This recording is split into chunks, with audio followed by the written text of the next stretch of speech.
It was approximately 2 years ago on the 18th of this month that I was in a hospital and I was diagnosed with stage 5 renal failure. Come to find out it was due to a high calcium count and my diabetes at the same time. And how long prior to that had you been diagnosed with diabetes? Approximately 10 years.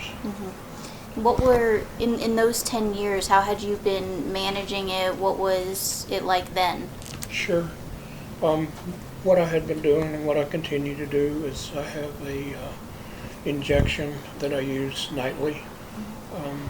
And that's how I was managing it, along with diet, Mediterranean diet, things of that nature, low on sugar, high on protein, and even more so now. When you received the news that you were in stage 5 renal failure, well, that's okay. What was that like? What was getting that news like? Heartbreaking. I remember being in the hospital with my wife Sherry and my sister Gwen, and I thought the world had come to an end. But Dr. Chicola, who is local, he helped me understand that this isn't the end, and he encouraged me to fight the good fight and showed me stories of other people that he had helped along the way and things that they were doing in their life. So it wasn't the end. It was just a different chapter in the book. And what was the prognosis then for you? It was stage 5 renal failure, and I knew that I needed to go on to dialysis, which anybody that has been on dialysis knows that it's not a lot of fun. It takes approximately between setup to doing and cleanup and sanitizing. It takes approximately 4 to 5 hours out of your day 4 times a week. When I first started, I was going to the U.S. Renal Care here in Casper, who's been very helpful. A nurse by the name of Melissa, and she's been nothing but, I think she's an angel here on earth, to be honest with you, because of how she's inspired me to work, how she's inspired me to lose my weight. Ma'am, I'm ashamed to say it, but I used to weigh around 280 pounds, and now I'm at 202. And due to her not giving up on me, not allowing me to give up on myself, it's been a constant battle, and I'm not going to let this win. And now you do dialysis at home, is that right? Yes, ma'am, that's correct. And to be honest, again, it's a lot more enjoyable than going to the renal care center. Just because of being able to have more, do it on my time, do it on my schedule, and not be locked down as tightly to a set time that they have to go by. And was that a big change, though? I mean, how do you manage the care for yourself at home without the help of nurses and doctors and all of the advantages that the center offers? That's a real good question. My wife has been integral. My sisters, even though only one lives here in town, I have 3 sisters that have been very encouraging, calling on me, checking on me. Melissa, again, great support. It's and my church family as well. I cannot say enough about them and the support that they've given me, in particular Kelly and Wayne Smith. And so this takes up, I mean, a lot of your time, in addition to what I can only imagine is a lot of health conditions that make you unable to do what you used to do and love. So how has life changed for you in the last several years with this condition? Pretty dramatic, actually. Sherry and I would enjoy going camping and going to different national parks and getting out and seeing the sights and being active. And now that I've come back from the hospital in Murray, Utah, Intermountain West, they want me to stay pretty secluded, if you will. Yes, I still get out. Yes, I still go places. But I try to pick the times where it's not as busy. And especially with going to the pharmacy, when I go to Walmart, that's hard to find when it's not so busy. But I have to glove up, I have to mask up. It's not a lot of fun.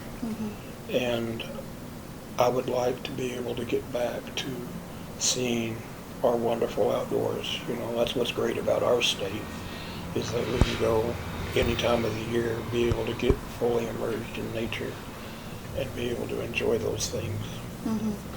That's what I want to do. And how has your diagnosis affected you in your day-to-day, apart from that? I have to be more conscientious in regards to my physical health. Not only my physical health, but also my mental health. A great social worker by the name of Rhonda, who is at the U.S. Renal Care, has been very helpful in my mental capacity, helping me, as well as my nutritionist. My nutritionist at the U.S. Renal Care has been very helpful. It's very much a team effort.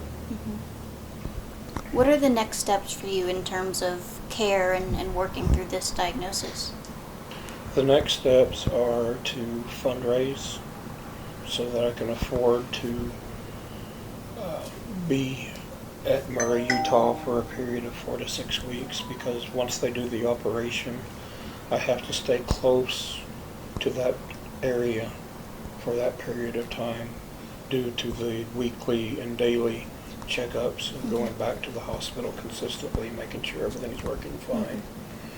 And then after that, on a year's basis, I would be traveling back from Casper down to Murray and back and forth for a period of, I believe, 1 year on doing that.